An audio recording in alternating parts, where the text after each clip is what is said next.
Au travail, qu'est-ce qu'un drapeau rouge que seuls les employés inférieurs remarqueront? Tous les patrons que j'ai eus, de l'armée aux ventes au détail, qui ont dit « je ne suis pas là pour être aimé », ont été incompétents. C'est vrai que tu n'es pas là pour être ami avec tout le monde, mais si tu n'as pas de relationnel, tu ne peux pas gérer les gens. Une fois, la femme de ménage m'a dit « cet endroit est foutu, j'avais l'habitude de changer le papier toilette 2 fois par jour, maintenant c'est à peine 2 fois par semaine, nous devons faire passer moins de clients par la porte. » Elle avait absolument raison, l'endroit a été extrêmement réduit.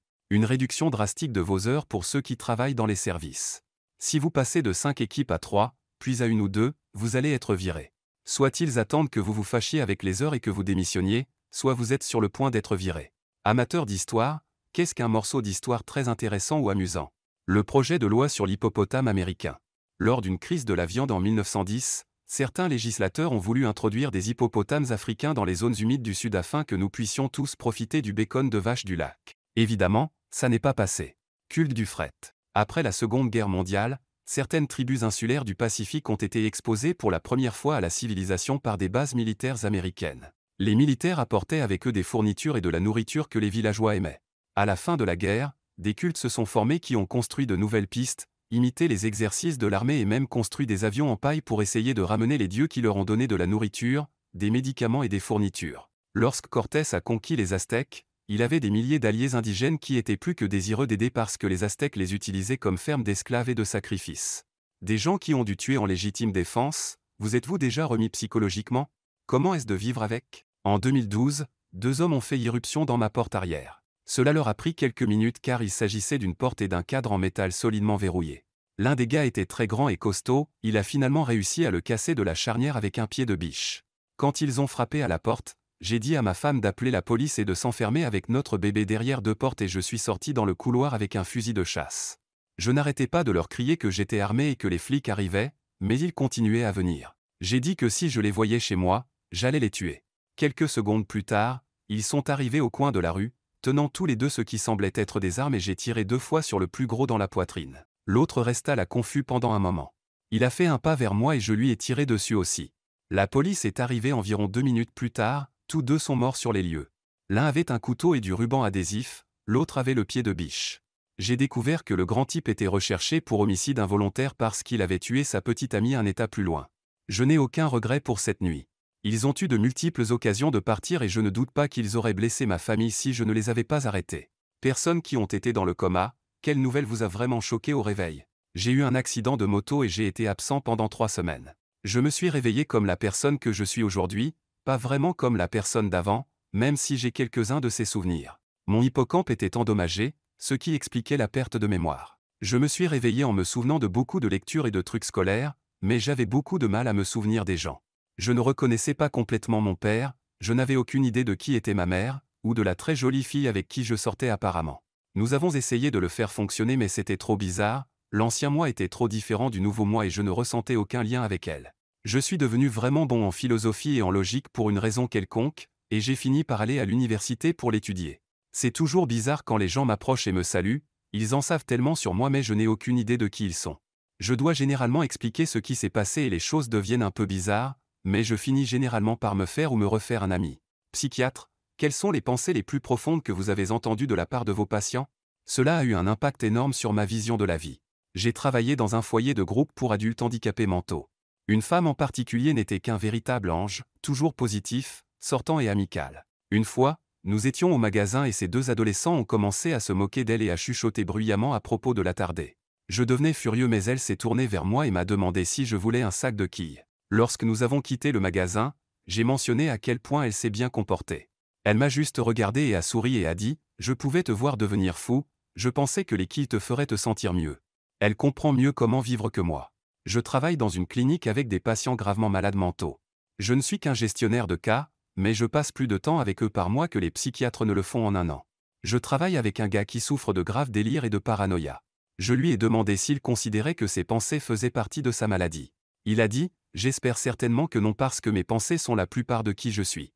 J'espère que je ne suis pas qu'une maladie du monde. » Commentaire perspicace d'un gars qui fait pipi dans des tasses à café. Les gens qui ont de l'expérience dans le combat militaire, quelles choses décrites dans les films d'action et les jeux ne sont pas vraies? Rien de ce que j'ai vu dans les films ne ressemble au combat que j'ai vécu, sauf une chose.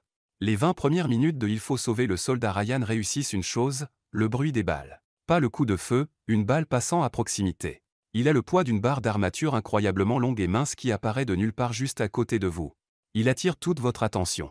Au diable le gars qui a bien compris, ça m'a fait sortir du théâtre. Quand les gens disent, c'est un ordre direct. Oui, toutes les commandes sont des commandes directes. Il n'y a jamais eu de dynamique où mes dirigeants ont dû me dire qu'ils étaient sérieux. Je suis un vétéran du noyau marin, sans ambition, c'est très faux. L'armée est ennuyeuse, mélangée à des secondes d'adrénaline. Vos armes s'enraient, vous avez faim et vous êtes fatigué, l'équipement est encombrant. La guerre c'est 99% d'ennui et 1% de pure terreur. Je vivais avec un ranger de l'armée qui décrivait le fait d'être au combat comme absolument terrifiant, mais seulement après. Dans le feu de l'action, il renonçait à son entraînement, réalisant seulement à quel point les choses étaient foirées et effrayantes par la suite. Quelle faille exploitez-vous? En Norvège, ils ne peuvent légalement pas mettre plus d'un ticket de parking sur votre voiture, j'utilise donc le même ticket pour me garer depuis septembre. Je l'ai pris en photo et l'ai payé, maintenant je le porte dans ma voiture et je le mets juste dans le pare-brise quand je me gare. Le retournement des produits rappelés a échoué. Par exemple, lorsqu'Apple effectue un rappel pour une panne de carte mère, je trouve des systèmes présentant ces symptômes sur eBay à bas prix, apportez-les dans l'Apple Store et ils le répareront gratuitement sous garantie. Une compagnie de gaz m'a dit que mon appartement n'existe pas selon leur registre et qu'ils ne pouvaient donc pas créer de compte. Malgré cela, nous avons du gaz dans l'appartement depuis 3 ans. Je commande régulièrement de la nourriture en ligne au travail. Je reçois une salade méditerranéenne, qui vient normalement avec du poulet ajouté. Je désélectionne le poulet en économisant 3 $ et jusqu'à présent, je suis 5 sur 5 pour qu'ils le mettent toujours là-bas. Qu'avez-vous appris sur un ami qui vous a fait le mépriser instantanément? J'étais dans une grave épave et j'ai été hospitalisé pendant un mois quand j'avais 19 ans. Pendant ce temps, j'avais donné à ma sœur de 27 ans mes factures et ma carte de débit pour qu'elle puisse les payer car j'en étais incapable, et mes parents étaient déjà consommés en s'occupant de moi. Elle a décidé de se servir d'environ 1000 $ que j'avais économisés pour l'université en travaillant à plein temps pendant que j'étais alité et que je ne savais pas si je marcherais à nouveau. Elle est peut-être encore ma sœur, mais je ne la considère définitivement plus comme mon amie. J'ai un bégaiement sévère et c'est toujours difficile pour moi de me faire des amis parce que si c'est le cas. Pendant le dîner, quelqu'un m'a demandé mon avis sur un sujet quelconque et je l'ai donné, malgré mon bégaiement qui m'empêchait de dire ce que je voulais. Plus tard dans la soirée, j'étais assis dans le salon, et j'ai entendu quelqu'un parler de moi, et j'ai entendu ma bonne amie dire « Pourquoi lui as-tu posé cette question ?» Je ne peux pas le supporter quand elle bégaye tout. Comme « Tais-toi et laisse les gens normaux PAPA parler ». Je les ai écoutés plaisanter sur le fait que j'étais stupide et sur le fait qu'ils étaient de bonnes personnes pour me tolérer, jusqu'à ce qu'ils entrent finalement et voient l'horreur sur leur visage. Mon ami a dit « Oh mon Dieu, je pensais que tu étais parti. » Je ne lui ai pas parlé depuis. Quelle a été la tâche la plus stupide qu'on vous ait donnée à l'école? Je suis allé dans un district scolaire réservé à l'abstinence. Nous devions prendre des sacs à lunch en papier brun, écrire dessus « Mon abstinence » et les décorer, puis les remplir de bouts de papier indiquant les raisons pour lesquelles nous devrions rester abstinents. Nous devions écrire des choses comme « Je vais perdre le respect de moi-même »,« Je pourrais attraper une maladie », etc. Ensuite, nous devions transporter ces choses stupides, notre professeur pouvait nous arrêter à tout moment et exiger de le voir, et nous perdrions des points si nous ne l'avions pas. Au lycée, nous devions écrire une lettre à quelqu'un dans une haute entreprise ou un poste gouvernemental au sujet d'une politique que nous n'aimions pas. Nous pensions que ce n'était qu'un exercice, alors l'un d'entre nous a écrit au directeur au sujet d'une règle stupide de l'école. Il s'avère que l'enseignant a en fait envoyé chaque lettre sans nous le dire. Un par un, nous avons été convoqués dans le bureau du directeur et la plupart des élèves de la classe ont été retenus pour cela. Qu'est-ce que tu as fait de mieux? Je ne pourrais plus jamais refaire ça si j'essayais, maman. Une fois, j'ai manqué d'essence en conduisant à pleine vitesse, et j'ai réussi à parcourir plus d'1 mile et à m'arrêter juste à une pompe à essence.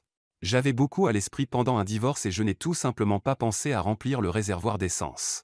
Je n'ai même pas remarqué jusqu'à ce que je sente que l'accélération ne fonctionnait plus, j'ai baissé ma musique juste à temps pour entendre le moteur crachoter.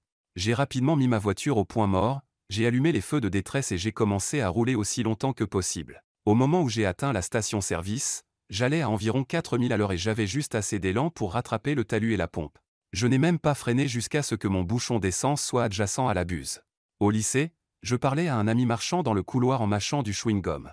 Le chewing-gum a volé accidentellement hors de ma bouche, j'ai paniqué et je l'ai renvoyé dans ma bouche.